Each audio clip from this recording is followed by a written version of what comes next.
Hello everyone, I welcome you all to Manu Law Classes Current Affair Analysis. In this video, we will discuss June 13, 2023, The Hindu Delhi edition newspaper. So our main topic of concern for today is Rafale M deal. Apart from that, we will discuss in detail about what is CPI, Consumer Price Index, and also about the food inflation which we are seeing today.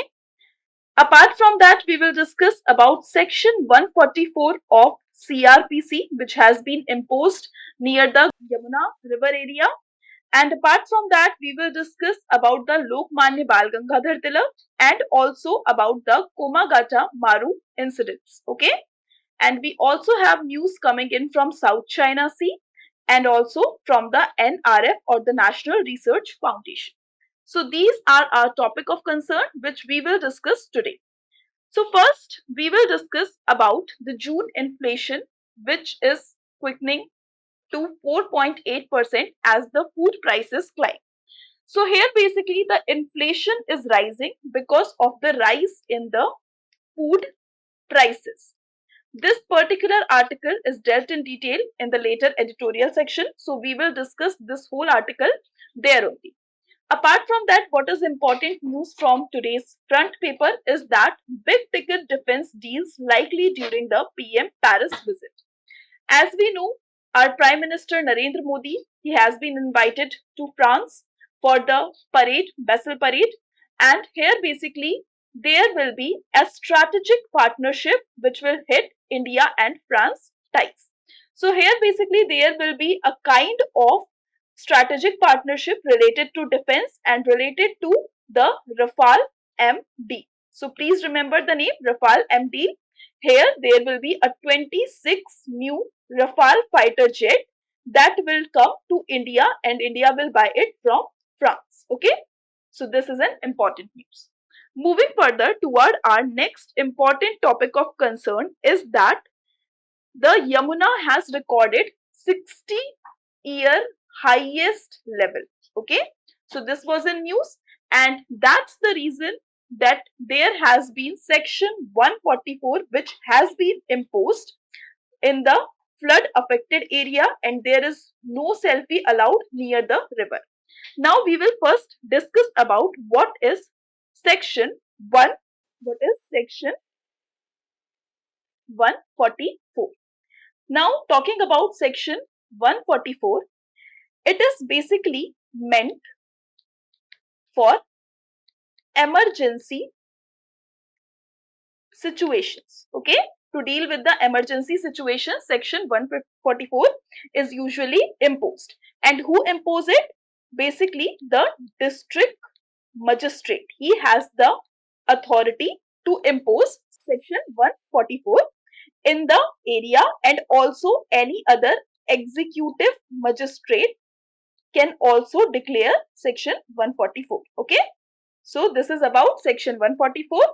Now to apprehend from the danger or any nuisance, section 144 is imposed in a particular area. Talking about what is the provisions of this particular section, we have basically it allows the magistrate to direct any person to abstain from certain act. Like in Yamuna case, we have seen that the selfies near the river, it has been abstained. So here basically the magistrate can direct any person or a group of person to abstain from any act. So this is about the provision of section 144. It basically controls or restricts movement of people, and also that people cannot carry any arms. These are basically restricted under section 144 of the CRPC. And basically three or more people cannot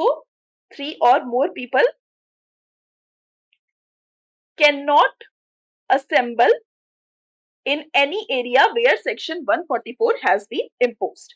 So here basically any single individual or a group of individual is restricted from doing certain activities to prevent any obstruction or annoyance or injury or any lawfully employed person or a danger to human life. In these conditions, section 144 of the CRPC is basically implemented. Okay, so here we see that section 144 of CRPC have been introduced in the flood affected area of Yamuna river. ठीक है, यहां तक clear है सबको. आगे बढ़ते हैं अपने नेक्स्ट टॉपिक के ऊपर. So here basically the news is coming in from Maharashtra as Maharashtra Congress leader upset over the Tilak Award to Prime Minister Modi. Basically Lokmanya Tilak के नेशनल अवार्ड, ये एक अवार्ड होता है जो अभी बोला गया है कि प्राइम मिनिस्टर नरेंद्र मोदी को दिया जाना चाहिए.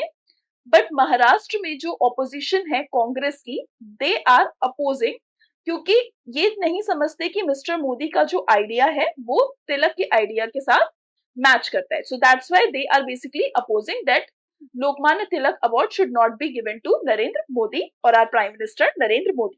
This will be the 41st Lokmanya Tilak Award and it is said that it will be given to Narendra Modi. So what is important for us to know about Lokmanya Bal Gangadhar Tilak? We will discuss in detail about him, that who is Lokmanya Bal Gangadhar Tilak and what are the important point related to him.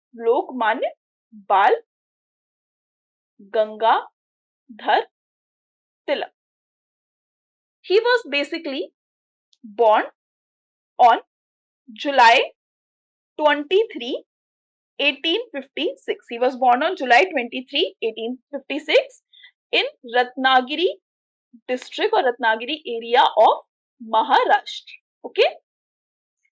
Now talking about his education, he completed his Bachelor's of Art in Mathematics and also did LLB degree.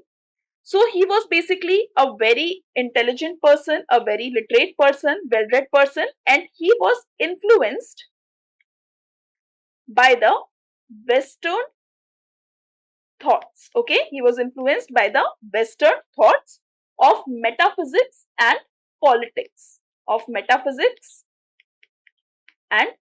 politics. Okay. He was a freedom fighter, he was a social thinker, he was a philosopher, a teacher, and he was the one who strongly advocated the idea of Swaraj.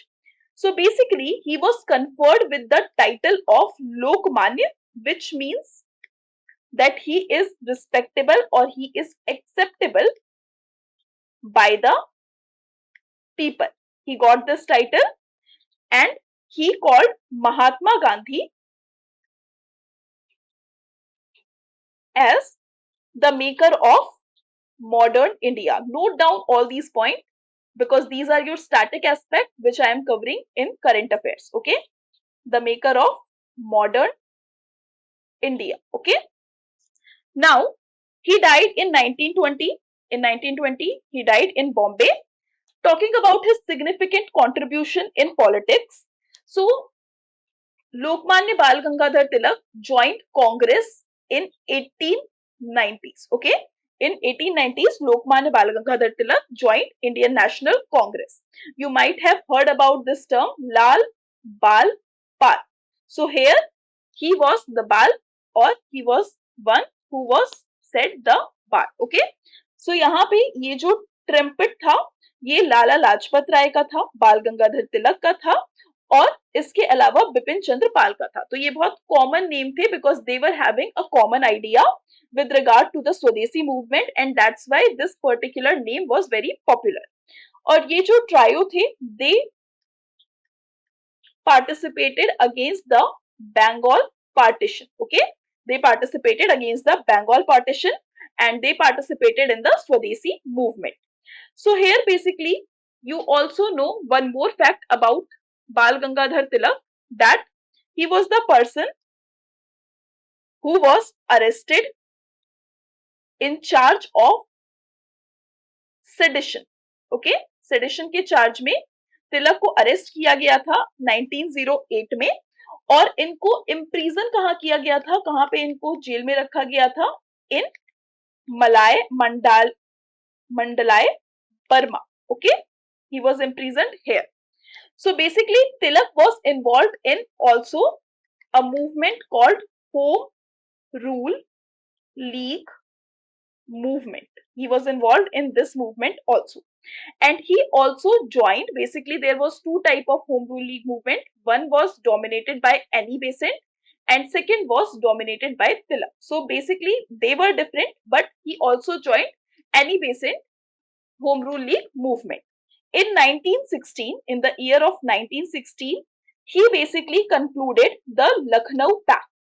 We know about Lucknow Pact, and in 1916 he concluded Lucknow Pact with Muhammad Ali Jinnah and also worked for Hindu-Muslim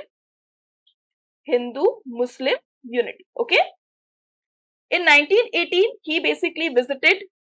In 1918 he visited England to popularize his Home Rule League movement, and he also organized various important festivals in Swadesi movement time period, Swadesi movement or anti-Bengal partition movement. He basically popularized two festivals. One was Ganesh Utsav and other was Shiv Jayanti. Okay, so remember all these points. Apart from that, if we talk about his educational institution, so Tilak with his friends, like G.G. Agarkar, M.A. Chiplukar and M.B. Namjoshi.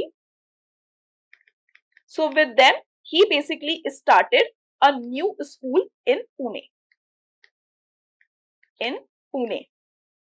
Okay, in 1880s time period. And later he also founded Deccan Education Society in the year of 1884, and apart from that he also established Fergusson College in the year of 1885. Okay, so remember all these important institutions which was started by Tilak.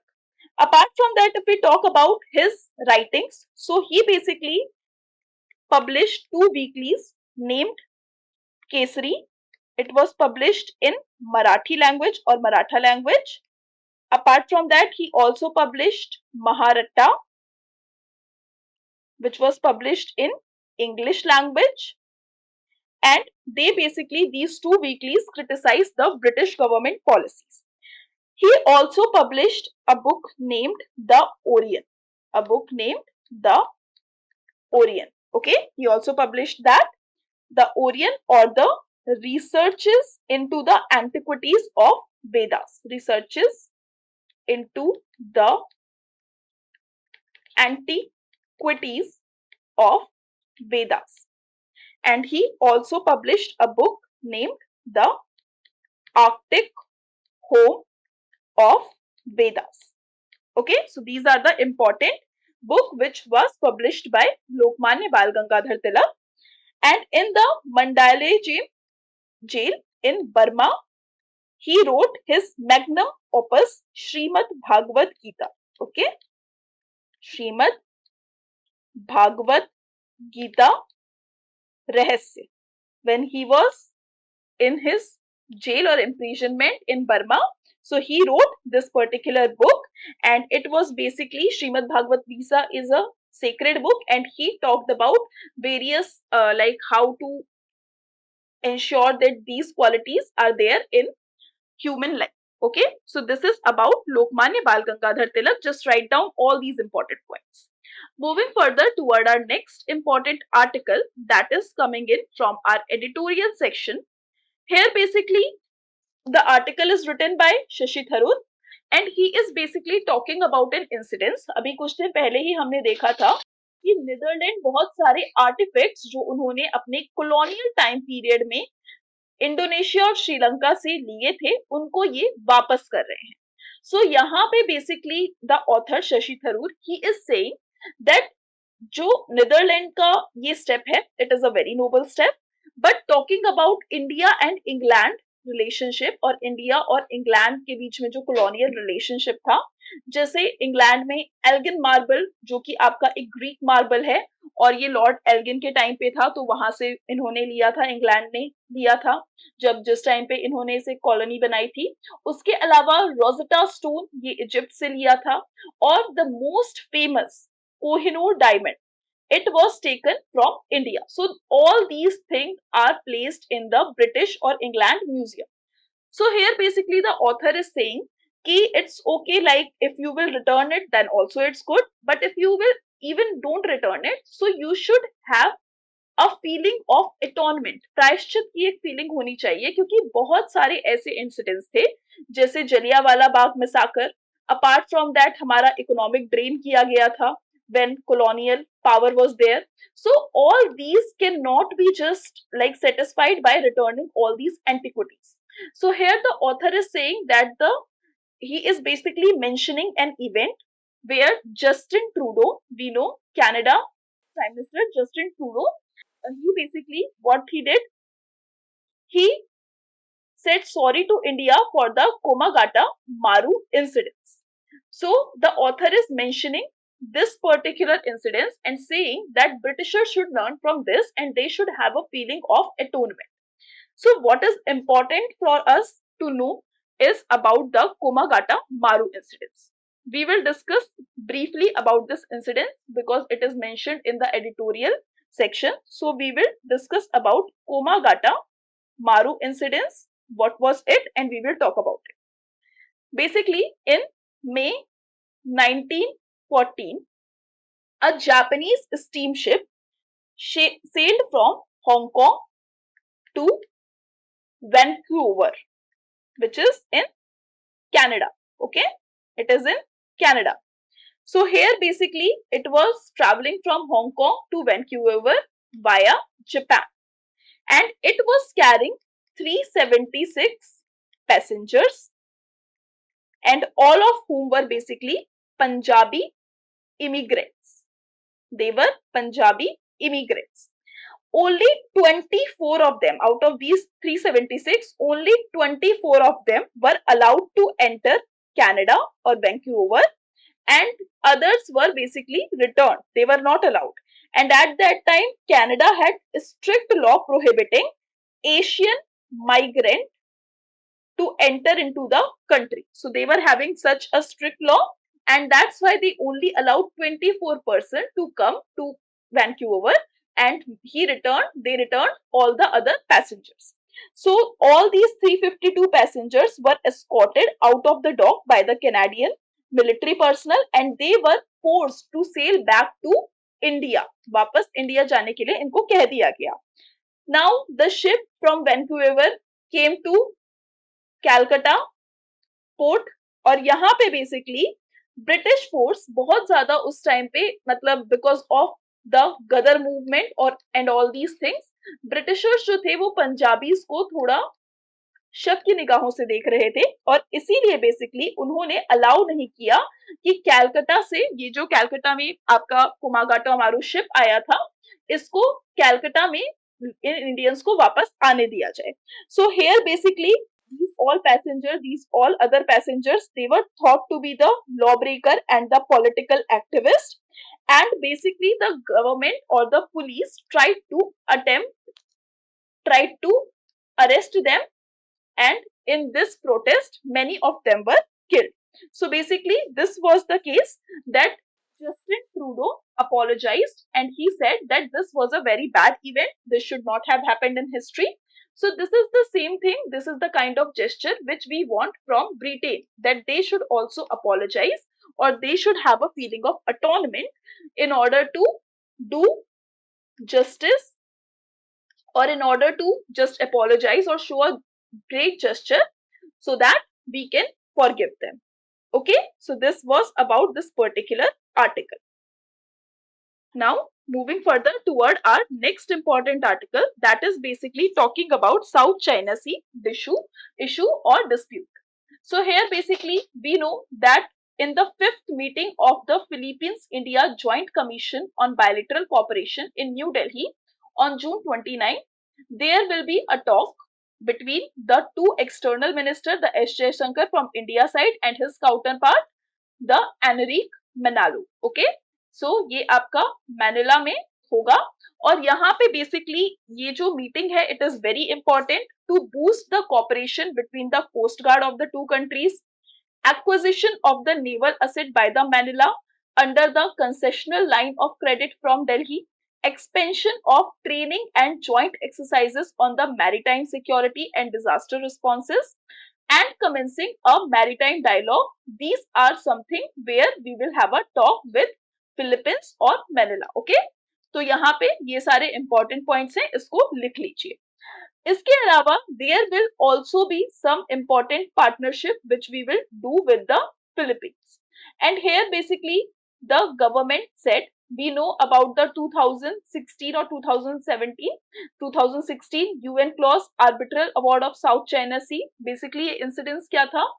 South China Sea में China was claiming कि जो आपका south China सी का एक 9 dash line है वहां पे China का एक हिस्टोरिकल राइट है, बट फिलीपींस का जो EEZ वाला एरिया है, एक्सक्लूसिव इकोनॉमिक जोन, जिस टाइम पे मैंने आपको ट्रीटी ऑन हाई सीज पढ़ाया था पिछले डीएनए में, उसमें मैंने आपको यूएन क्लॉज के बारे में बताया था और मैंने बताया था यूएन क्लॉज जो है वो आपका 5 टाइप्स ऑफ डिस्टिंक्शन जो है वो प्रोवाइड करता है. First one is regarding the internal water, second one is regarding the like territorial water which is extended till 12 nautical miles. उसके बाद आता है आपका contiguous zone जो आपका 24 nautical miles तक होता है. फिर आपका आता है EEZ जो आपका 200 nautical miles तक होता है. फिर आपका आता है high seas. So this is the division which UN clause distinguish. So इस division में 200 nautical miles तक EEZ को माना जाता है एक्सक्लूसिव इकोनॉमिक जोन, और इसमें जो कंट्री जिसकी एक्सक्लूसिव इकोनॉमिक जोन में ये वाटर लाई करते हैं उसके पास कुछ स्पेशल राइट होती है, जैसे फिशिंग की, माइनिंग की, ये सारी स्पेशल राइट EEZ में होती है. सो यहाँ पे जो फिलीपींस का 200 नॉटिकल माइल्स का एरिया था जो इकोनॉमिक्स एक्सक्लूसिव इकोनॉमिक जोन था, उसमें बेसिकली चाइना बार बार आके इंटरप्ट कर रहा था और यहाँ पे वो जो उनकी फिशिंग राइट है, फिलीपींस की फिशिंग राइट है, उसके अगेंस्ट ये काम कर रहा था चाइना, और यहाँ पे China was claiming that this area belong to them. So this was the main issue. Against this the Philippines submitted its arbitration in the Permanent Court of Arbitration. You have to tell me where is the headquarter of PCA, Permanent Court of Arbitration. और यहाँ पे basically formal talk से withdraw कर गया था China, और उसके बाद जो आपका PCA है उसने जजमेंट जो दी थी that was in favour of Philippines and it recognise that yes these all area come under Philippines. So ये पूरा इंसिडेंस था साउथ चाइना सी का, और यहाँ पे फिलीपींस को एक एज मिला था इस जजमेंट के बाद, but China refused to accept this. Okay, so just remember that part. Apart from that UN clause का एनेक्स 7 जो है ये कहता है the absence of a party or the failure of party to present its case shall not be a bar to proceeding. So that's why यहाँ पे China withdraw कर गया था, तो यहाँ पे ये बार नहीं होता प्रोसीडिंग का, और इसीलिए पीसीए ने फाइनली अपना अवार्ड रिलीज किया था 2016 में, जिसमें बेसिकली चाइना के अगेंस्ट और फिलीपींस के फेवर में इस डिसीजन को दिया गया था. और यहाँ पे बेसिकली ये जो ट्रिब्यूनल है, ऐसा कहा जाता है पीसीए का जो ट्रिब्यूनल है, this decision is final and binding, but definitely China is not following that. So this was the whole case, and we also know our relationship with China is also tensed, and that's why we are trying to have an alternative plans so that हम अगर China के साथ कल को कुछ होता है, कोई ऐसा टेंस रिलेशनशिप होता है, तो हमारे पास एक बैकिंग हो या हमारे पास एक ग्रुप तैयार हो. सो बेसिकली इसीलिए फिलीपींस के साथ हम एक ऐसा रिलेशनशिप मेंटेन करना चाहते हैं that can be helpful for us. Okay, so this is an important article. और here one more point which is important, that इस ट्रिब्यूनल ने कभी भी चाइना को ये नहीं कहा कि it did not rule that it was unlawful in principle for the China to undertake construction activities on the disputed island that it occupies. मतलब यहाँ पे कुछ ऐसे आइलैंड्स भी हैं, इस एरिया में कुछ ऐसे आइलैंड्स भी है जिसका क्लेम फिलीपींस भी कर रहा है, चाइना भी कर रहा है. Apart from that there are lot of disputed islands in South China Sea, अलग अलग कंट्रीज उसमें क्लेम कर रही हैं. तो यहाँ पे उन्होंने इस रूल में, इस ट्रिब्यूनल में कभी भी ऐसा नहीं कहा कि इट इज अनलॉफुल, कि वहां पे कंस्ट्रक्शन एक्टिविटी चाइना नहीं कर सकता है. So this is an important point which you should remember. Apart from that there will also a kind of defence unit which will be established in Manila. और यहाँ पे बेसिकली आपका India और Manila is the capital of Philippines. Just remember that India और Manila defence corporation में काम करेंगे through the establishment of this particular office. Okay, moving further toward our next important article, that is dealing with the CPI basket and the inflation picture. So here we will discuss in detail about what is CPI, जो मैंने आपको अभी पीछे बताया कि first article जो था food inflation बहुत बढ़ रहा है, तो how CPI and food inflation all these things are related. First we will discuss in detail about what is CPI. Full form क्या है? Consumer price index. ठीक है, consumer price index, it is the full form of CPI and it is basically a measure of changes in the price level of a basket of consumer goods and services which is bought by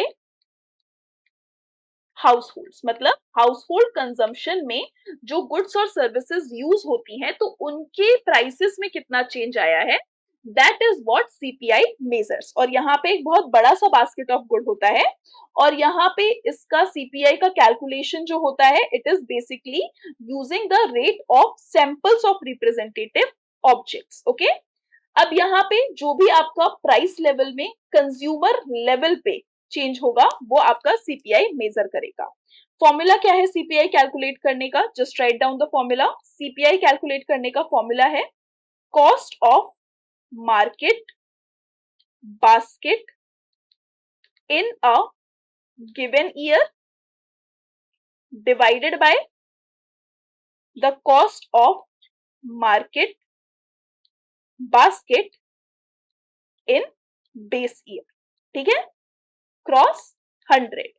So this is the formula to calculate about CPI.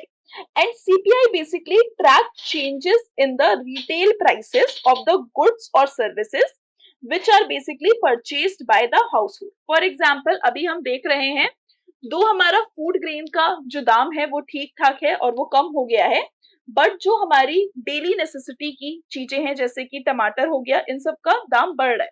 So that is causing what? That is causing food inflation. Okay, this is causing what? This is causing food inflation. So here the author is basically saying that CPI is basically tracking the inflation, but यहाँ पे जो चीजें ये use कर रहा है that is very old or that is not relevant from present perspective. So here if we talk about CPI basket, so it should not be viewed as an unchangeable artifact frozen in time. On the contrary, real consumption basket of common Indian is fluid and continuously evolving. मतलब पहले जो हम चीजें use करते थे अब वो नहीं यूज करते हैं, बट सीपीआई जो है वो इसी को ट्रैक कर रहा है. So that is wrong. CPI basket wrong है, सीपीआई बास्केट फ्लॉड है. तो इसीलिए अब we need to evolve with time और यहाँ पे हमें न्यू प्रोडक्ट्स जो अब यूज या कंज्यूम किए जा रहे हैं उसको देखना होगा. अपार्ट फ्रॉम दैट जो बेस ईयर है वो भी 2012 का है. करंट सीपीआई जो है इसमें बेसिकली आपका जो चीजों को ये मेजर करता है उसका वेटेज क्या है? फूड और बेवरेजेस को 45.86% वेटेज दिया गया है. पान, टोबैको, इंटॉक्सिकेंट को 2.38 दिया गया है वेटेज. क्लोथिंग और फुटवेयर को 6.53 एंड हाउसिंग को 10.07 एंड फ्यूल एंड लाइट को 6.84 एंड मिसलेनियस को 28.32. Just remember all these point किसको कितना वेटेज दिया गया है. So here we can see food को बहुत ज्यादा वेटेज दिया गया है. अब यही प्रॉब्लम है कि सीपीआई आपका इतना ज्यादा इंक्रीज हो रहा है, इन्फ्लेशन इतना ज्यादा शो हो रहा है, क्योंकि फूड प्राइसेस, दो ग्रेन के प्राइसेस नॉर्मल हैं, या थ्रू द स्कीम्स लाइक प्रधानमंत्री ग्रामीण गरीब कल्याण योजना, यहाँ पे आपका फूड ग्रेन आपको मिल जाता है फ्री में, या कुछ लोगों को मिल जाता है फ्री में. So this causes food grain का प्राइस नॉर्मल है, बट जो अदर वेजिटेबल्स हैं उनका प्राइस इंक्रीज हो रहा है. So this is the basically problem कि आपका इतना ज्यादा हमें सीपीआई में इन्फ्लेशन देखने को मिल रहा है. Apart from that, the author is also saying कि there is a law which is called Engel's law. Just remember this law. What is it? Angel's law. So here basically the author is saying, अगर हम Angel's law के context में देखें, तो जैसे जैसे हमारा इनकम राइज होता है, वैसे वैसे हमारा फूड पे एक्सपेंडिचर जो है वो कम होता जाता है. इनकम राइज होता है, फूड पे एक्सपेंडिचर जो होता है वो हमारा कम होता जाता है. सो यहाँ पे हमें देखने को मिलता है we are spending more on the quality of life और improving the quality of life, and we spend more with the increase in income on housing, education, healthcare, personal care, entertainment, and all these things. So here basically food को इतना ज्यादा weightage देना CPI में it is not right according to the author. Okay, so this is in news. Now you got to know कि food inflation क्यों इतना बढ़ रहा है, CPI क्यों इतना increase हो रहा है, because food का weightage सबसे ज्यादा है CPI में. So इसीलिए ये दोनों चीजें parallelly grow होती है. Moving further toward our next important article from the text and context section. So here basically मैंने आपको पिछली क्लास में भी डिस्कस किया था, telecom regulatory authority of India जो है उसने सिलेक्टिव ऐप पे बैन लगाने की यहाँ पे बात की है. So here the author or this whole article is dealing with the point कि how to implement this, how TRAI or the Telecom Regulatory Authority of India will do that. So यहाँ पे TRAI क्या कर सकती है कि जो आपके ऐसे मैसेजिंग ऐप है जैसे आपका व्हाट्सएप हो गया या ये सारे एप्स हैं, इनको थोड़ा रेगुलेट करे, but this will again be a problem for the issue of net neutrality, क्योंकि नेट न्यूट्रलिटी में all the internet traffic should be treated equally. Just remember this term, ये बहुत बार न्यूज में आया है, net neutrality. So just remember this term, जितने भी internet पे ट्रैफिक हैं वो सब इक्वली ट्रीट होंगे, और ये हमारा नेट न्यूट्रलिटी का कॉन्सेप्ट है. But this will again harm the net neutrality, but the telecom operators, they are saying that soon the messaging apps will provide the single services without going through the stringent security and surveillance. So that's why they can do that. So net neutrality का concept यहाँ पे इतना breach नहीं हो रहा है, यही इस आर्टिकल में कहा गया है. अपार्ट फ्रॉम दैट वीपीएन्स को भी कंट्रोल करने की यहाँ पे बात की गई है. वीपीएन वर्चुअल प्राइवेट नेटवर्क, ये बेसिकली क्या करता है, जो ट्रैफिक है दूसरे सर्वर्स के थ्रू वीपीएन में ट्रांसफर हो जाता है. तो this is a problem and the CERT-In will definitely find a solution for this problem. Okay, moving further toward our next important article that is related to the National Research Foundation. अब यहाँ पे जो fine points हैं वो आप लोग note down करेंगे. National Research Foundation was proposed in the National Policy on Education which came in 2020, और NEP और NPE National Policy on Education या National Education Policy 2020 में NRF के प्रपोजल की बात की गई थी. Now what is NRF? That is important for you. NRF intends to act as a coordinating agency between the researchers, various government body and industry, thus bringing industry into the mainstream of the research. तो यहाँ पे basically जो NRF है वो क्या काम करेगा, जो research है उस field में जो फंड्स प्रोवाइड करना है या जो एजेंसी का कॉपरेशन चाहिए, और जो इंडस्ट्रीज है इनको एक साथ स्ट्रीमलाइन करके रिसर्च के फील्ड में लाएगा, और रिसर्च जिससे हमारा इंक्रीज हो सके और हम रिसर्च फील्ड में, रिसर्च एंड डेवलपमेंट में बहुत ज्यादा आगे बढ़ सके. सो बेसिकली एनआरएफ का प्लान क्या है, it will seed, grow and facilitate research in India's university, especially in the state university, by funding research infrastructure and the researcher. ये आपका NRF का प्लान है. Just note down this important key point because it is very important. Now NRF जो है उसका budget कितना है, 50,000 crore for the 5 year, which is around 28% जो है इसका गवर्नमेंट शेयर होगा, और बाकी का जो आपका 72% है ये आपका प्राइवेट सेक्टर पे करेगी. सो यहाँ पे ड्राफ्ट प्रपोजल जो था उसमें इनिशियली गवर्नमेंट का शेयर इंक्रीज हुआ 20,000 करोड़ तक, but still it is not that big, क्योंकि अगर हम रिसर्च एंड डेवलपमेंट में गवर्नमेंट का एक्सपेंडिचर देखें so it is even less than 2%, which is very less, क्योंकि बाकी जो हमारी अदर कंट्रीज हैं like USA and China, they spend more on research and development, and that's why they have a growing and innovative technologies, cutting edge technologies जो India में नहीं, ठीक है।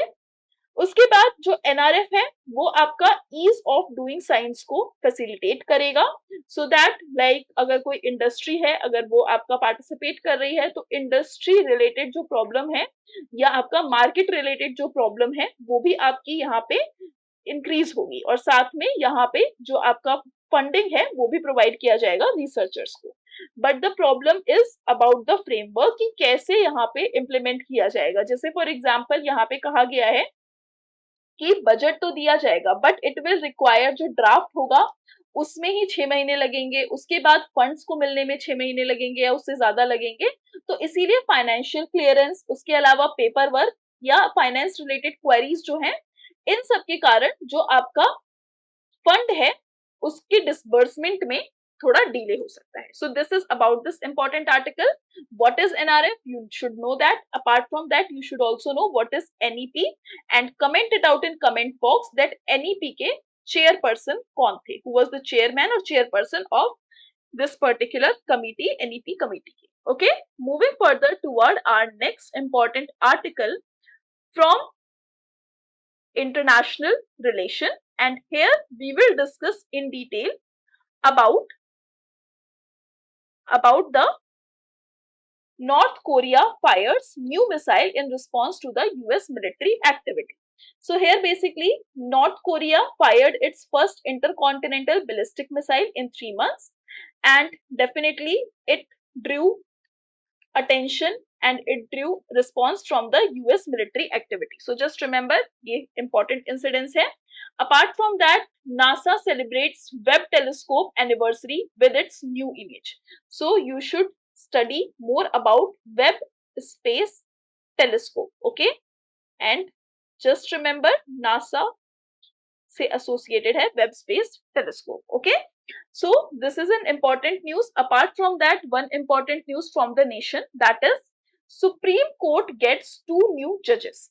So here the president is basically appointing the Telangana Chief Justice Ujjal Bhuyan and Kerala Chief Justice S. Venkat Narayan Bhatti as the Supreme Court judges. Just remember these two names and remember how the Supreme Court judges are appointed. Okay. Just read about it. This is an aspect related to your basics. So इसके बारे में आप लोगों को पढ़ना है कि supreme court में जज कैसे अपॉइंट होते हैं।